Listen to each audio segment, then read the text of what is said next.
Hey, if you're looking to elevate what you build, create, or sell, you are in the exact right place. Today's explainer is breaking down a really powerful, yet super compact training module excerpt. It's called Beyond the Ordinary, Capturing the Customer's Imagination. It's a short one, but man, it packs an absolute punch. We're going to unpack its core philosophy on moving way past basic product utility and into something much more memorable. Right off the bat, we get this phrase, "We need extra and special." Now, this isn't just some gentle suggestion from the source text, right? It's an uncompromising mandate. It's literally the very first thing the module establishes. Look, in a world full of perfectly functional, aggressively average products, merely functioning is just no longer enough. The text is laying down a massive challenge right out of the gate. Average is obsolete. You don't just want a good product, you need extra, meaning you're going way beyond the expected utility, and you need special, meaning it's distinctively tied to your unique vision. So, I want to break the fourth wall for a second and ask you directly, does your product actually have it?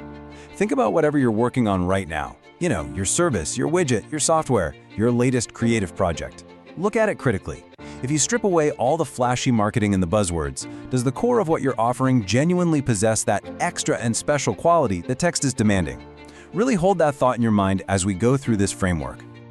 Okay, let's dive into this. Section 1, Understanding Customer Demand, the foundational baseline. Because before we can capture imaginations and be wonderfully unique, the training module insists we've absolutely got to ground ourselves in reality first. The text states very clearly that the module focuses first on the concept of customer demand. You simply cannot build the extra until you've mastered the essential. Customer demand is your foundational requirement. What is the absolute minimum standard your customer expects? Why are they even coming to you in the first place?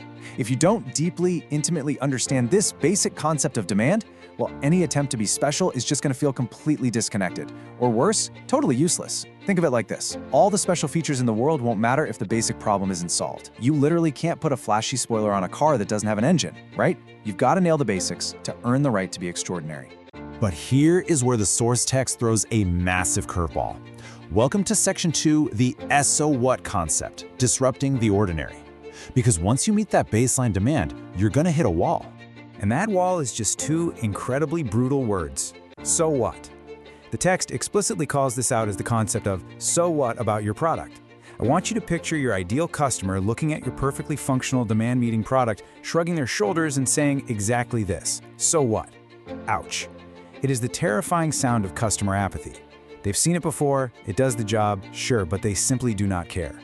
Overcoming this specific reaction, that is the entire battle of modern creation. And this brilliantly illustrates the crossroads we're at. On one side, you have the ordinary product. It successfully checks the box of customer demand, but it gets hit with the so what reaction. It just exists. But then, on the other side, you have the extra and special offering. This is the product that actively disrupts the ordinary. It doesn't just check a box, it captures the imagination. It actively deflects the so what because it brings an entirely new dimension to the table that the customer didn't even realize they wanted until they saw it. So, how do we actually cross that gap? Well, that brings us to Section 3, Thinking Outside the Box, the creative mandate. This is exactly where the text shifts us from analysis into pure action. The text lays out a really clear chronological roadmap here to explain the details of this process. Step 1, you evaluate the baseline customer demand. Step 2, you subject your idea to that brutal so what filter. Now, Step 3 is fascinating. You have to think of the box. This is such a brilliant nuance. It means understanding your constraints, your industry norms, and your literal box so deeply that you can push your creativity right past them. True innovation isn't ignoring the box, it's understanding the box well enough to break out of it purposefully. And finally, Step 4, you execute. You provide something genuinely unique. It's a highly structured way to force innovation right into your everyday workflow. But why subject ourselves to that brutal so what filter in the first place? Well, it leads us to Section 4, Cheering Your Customers, the ultimate goal. The text establishes that the goal is to provide something unique to cheer your customers. I absolutely love that specific word choice, cheer. The ultimate purpose of thinking uniquely isn't just about showing off how clever you are, and it isn't strictly about cold, hard utility either. It's an emotional target. Look, pure utility is transactional. But when your product is extra and special, when it absolutely defeats the so what, it literally brings joy, it cheers them up.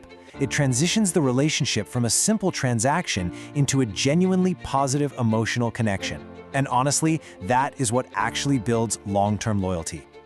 Which brings us to the end of our explainer today. I really want to leave you with this final, provocative thought to take back to your own work. What is the extra and special that will make your customers cheer today? Don't settle for just meeting demand. Go out there, beat the so what, and build something truly extraordinary. Thanks so much for joining me on this deep dive, and keep learning.